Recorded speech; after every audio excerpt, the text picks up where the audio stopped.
पंजाब आज आहे 26 जून 2025 आणि सर्व शेतकऱ्याला सांगितलं होतं की म्हणजे आज म्हणजे 26 जून 27 जूनचा हे मात्र पाऊस सर्वदूर राहणार म्हणजे परभणी जिल्ह्यात राहणार आहे, नांदेड जिल्ह्यात राहणार आहे, हिंगोलीकडे राहणार आहे, वाशिमकडे राहणार आहे, कळमनुरीकडे राहणार आहे, यवतमाळ जिल्ह्यात राहणार आहे, अकोला जिल्ह्यात राहणार आहे, बुलढाणा जिल्ह्यात राहणार आहे, नागपूर, वर्धा, भंडारा, गोंदियामध्ये विदर्भात सगळीकडेच पडणार आहे म्हणून हा अंदाज लक्षात हे 2 दिवस आज उद्या दिवस.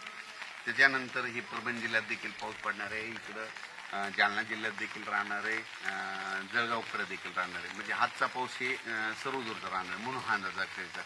पण राज्यामध्ये म्हणजे 26 जून ते 1 तारखेपर्यंत 1 जुलैपर्यंत राज्यात विदर्भ आणि मराठवाड्यातच जरा जास्त पाऊस पडणार आहे.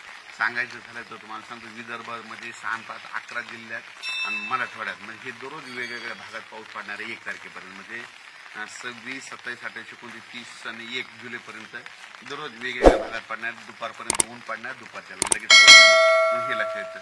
सर्वदूर पडणार नाही हे सगळ्यांनी लक्षात येतं. नसतं काय होतं की सगळ्यांची अपेक्षा आहे की सगळीकडे पाऊस पडेल, सगळीकडे पडणार नाही, भाग बदलत, कोणाला सोडून देईल आणि ज्याला सोडलं तर त्याला सोडून देखील देणार म्हणून हे लक्षात येतं. पण राज्यात सांगायचं झालं तर हे पाऊस म्हणजे आता 26-27 म्हणजे 26-27चा पंढरपूरकडे देखील म्हणजे सोलापूर जिल्ह्यात पडणार आहे, पंढरपूरकडे राहणार आहे, नगर जिल्ह्याला देखील पडणार आहे. पण तिकडे असं रिमझिम राहणार, थोडे थेंब येणार आहे, जास्त नाही पडणार.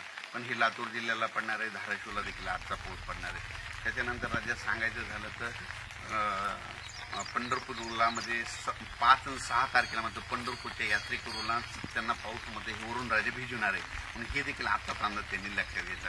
म्हणजे तुम्ही तुमची तयारी ठेवायची. म्हणजे काय झालेलं असं रावट्याची याची तयारी ठेवा, कारण की 5-6 तारखेला म्हणजे पंढरपूरकडे पाऊस येणार आहे म्हणून हे देखील त्यांनी लक्षात घ्यायचे. पण